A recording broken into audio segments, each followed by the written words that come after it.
I'm the Genius Asian. Welcome to the Genius family. You may notice that the filter indicator light turns red, telling you that you need to change the filter. This usually happens after about 6 months or 300 gallons have gone through the refrigerator filter. Today, we are going to show you how to replace the water filter in your refrigerator. The first thing you need to do is shut off the water supply. You may be able to do this using the valve behind the refrigerator. However, that valve may be difficult to access. In that case, you can shut off the main water supply to the house. This can be done by closing the valves or by turning off the main water supply to the house. We will show you how to do that at the end of the video. The next step, at least for our filter replacement, was to soak the new filter in water for about 15 minutes.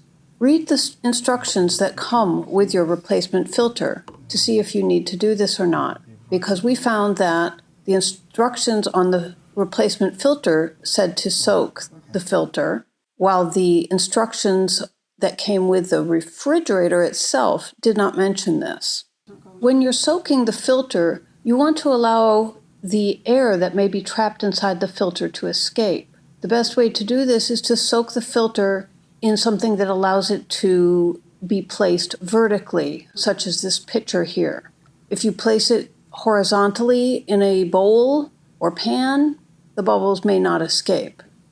When your replacement filter is ready, you'll need to remove the old filter from the refrigerator. Check your instruction manual for how to do this.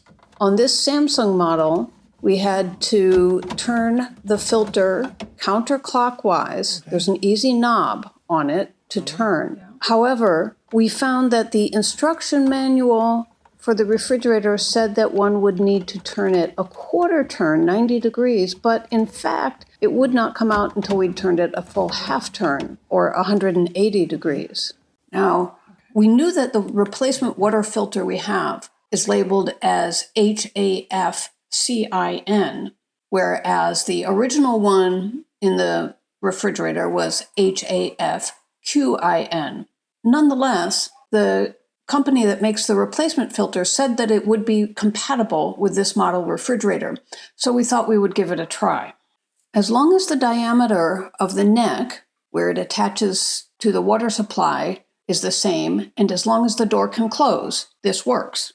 So, going ahead, we installed the filter, inserting it into the filter space it fits in, and turning it clockwise, half a turn, and it seemed to be properly attached. What do you know? The door does still close, even though the filter was longer. In case you're wondering why we were using one that it was sold to be compatible with the Samsung refrigerator rather than just buying the standard Samsung filter, the compatible filters are significantly cheaper than the brand name filters. And now just a quick interlude in case you're wondering what these filters are made of. Well, we'll show you. We'll bust one apart. Most filters that are sold for use in the home are made of activated carbon, which is made from charcoal. So if you peel back some of the layers here, you see that black tube in the middle. That is your actual filter. So when you're trying to draw water from the refrigerator, what's happening with that filter is the water is going from the water source in through that center hole. It's being forced to flow through the carbon filter, and then it'll be flowing back through this ring around the top, not the center hole, but the ring around the top, and then it will go to wherever the dispenser is. Run some water out through your dispenser. Again, in our case, the placement filter instructions suggested running 2 to 3 gallons out. Cleans things out so that when you want to next run water for drinking, it will be clear and not have any small bits of charcoal in it. Your last step is simply to reset the indicator on your refrigerator.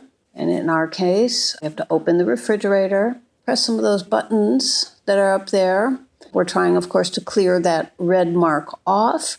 First, we had to unlock the controls. You may or may not have your controls locked. It just depends on your situation. So first we pressed the button at the very bottom to unlock the control panel. And then we were able to reset the filter indicator so that it was no longer red. And hopefully it will stay no longer red for another good 6 months at least. If for some reason you don't want to use the water filter in your refrigerator, there is such a thing as a bypass, which will then route the water away from the filter. Some refrigerators come with a bypass already installed. Some refrigerators, you will need to purchase this and either install it or have it installed for you. So some people think it's pretty difficult to turn off the water valve, either the one behind the refrigerator or the one outside the house. And so they will try to change their water filter in their refrigerator without turning off the water valve. Well, if you are able to change the filter very quickly, you probably won't leak too much water, so may not be a big deal. However, if you haven't done this before, you might encounter some problems. Okay? Sometimes, without the water valve shut off, the pressure will make it difficult to remove the filter.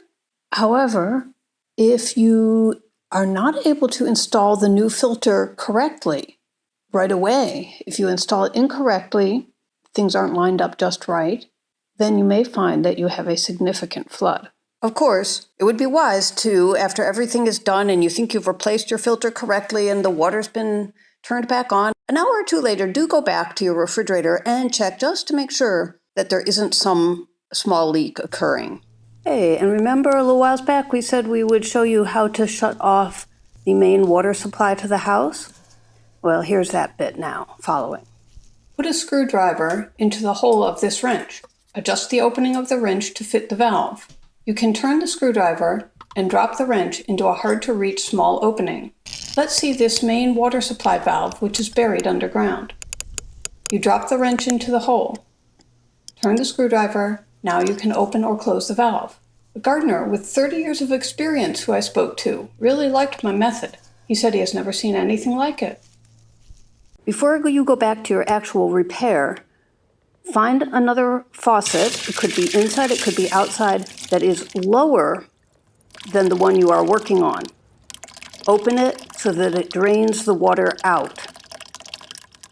Share this with people who you know that need it. Leave your own genius tips in the comment section below. Don't forget, I'm the Genius Asian. Subscribe for more useful videos.